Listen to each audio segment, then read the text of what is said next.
Assalamualaikum warahmatullahi wabarakatuh. Perkenalkan, nama saya Sinta Putri dari kelas akuntansi 3B, program studi akuntansi Fakultas Ekonomi Universitas UNER.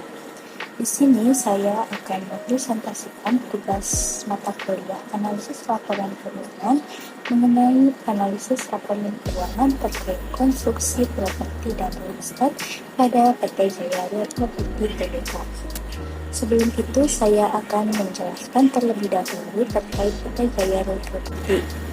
PT Jaya Real Property merupakan perusahaan pabrik yang bergerak dalam bidang properti yang didirikan pada tahun 1979.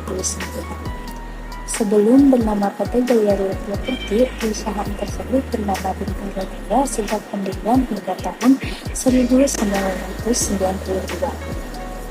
Perusahaan mencatatkan sahamnya di Bursa Efek Indonesia pada tahun 1994 dan tergabung dalam Grup Jaya, perusahaan properti, konstruksi, dan pariwisata yang dimiliki pemerintah Provinsi DKI Jakarta sebesar 40% dan swasta 60%. Langsung saja pada yang pertama, yaitu ada analisis perbandingan pada laporan posisi keuangan, di mana terdapat total aset, total liabilitas, total ekuitas, dan total liabilitas dan ekuitas. Memperoleh hasil presentasi tersebut dapat dihitung dengan cara tahun kedua dikurangi tahun pertama, kemudian dibagi tahun kedua.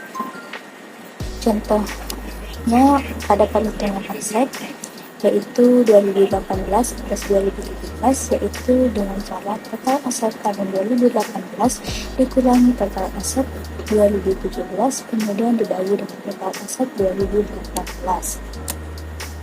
Untuk selanjutnya yaitu ada analisis perbandingan laporan laba rugi, di mana terdapat total pendapatan, laba bruto, dan laba usaha. Cara menghitung persentasenya pun sama seperti cara menghitung persentase pada analisis perbandingan laporan posisi keuangan, yaitu tahun kedua dikurangi tahun pertama dibagi dengan tahun kedua. Di sini saya akan mencontohkan untuk pendapatan pada tahun 2018-2017, yaitu dengan cara total pendapatan tahun 2018 dikurangi total pendapatan 2017 dibagi total pendapatan 2018. Selanjutnya yaitu ada analisis rasio likuiditas, di mana terdapat current ratio dan quick ratio. Untuk current ratio dapat dihitung dengan cara aktiva lancar dibagi hutang lancar, sedangkan untuk quick ratio yaitu aktiva lancar dikurangi persediaan dibagi hutang lancar, yang kemudian dibandingkan dengan rasio industri dari masing-masing perusahaan tersebut. Selanjutnya yaitu ada analisis rasio leverage, terdapat debt to asset ratio dan debt to equity ratio. Untuk perhitungan debt to asset ratio dapat dihitung dengan cara hutang dibagi aktiva, sedangkan untuk debt to equity ratio-nya dapat dihitung dengan cara hutang dibagi ekuitas. Untuk selanjutnya yaitu ada analisis rasio activity, di mana terdapat aset turnover dan residual turnover. Cara menghitung aset turnover yaitu dengan cara penjualan dibagi aktiva, sedangkan untuk residual turnover yaitu penjualan dibagi piutang. Selanjutnya yaitu ada analisis rasio profitability, yang terdapat gross profit margin dan juga ROE atau return of equity. Cara menghitung gross profit margin dapat dihitung dengan cara laba kotor dibagi penjualan, sedangkan ROE-nya dapat dihitung dengan cara earning after tax dibagi modal dikali dengan 100%.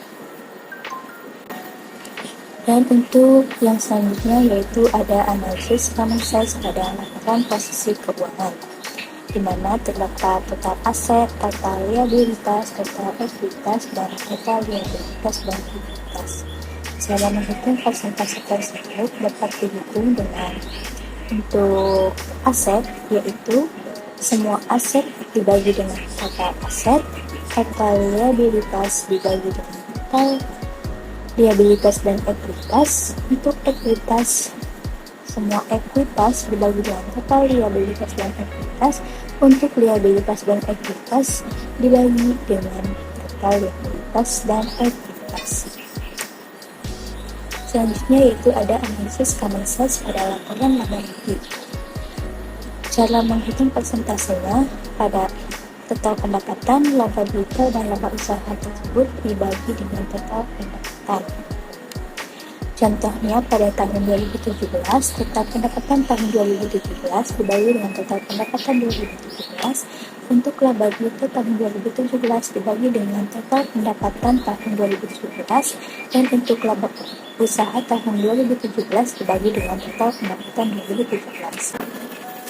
Selanjutnya yaitu analisis tren pada laporan posisi keuangan. Hasil persentase tersebut dapat dihitung dengan cara tahun pertama sampai dengan tahun kelima dibagi dengan tahun pertama. Contohnya seperti total aset lancar 2017 dibagi dengan total aset lancar 2017, total aset lancar 2018 dibagi total aset lancar 2017, begitupun seterusnya sampai dengan tahun 2021. Selanjutnya analisis tren pada laporan laba rugi, di mana hasil presentasi tersebut dapat dihitung sama halnya seperti analisis tren pada laporan posisi keuangan, yaitu tahun pertama sampai tahun kelima dibagi dengan tahun pertama.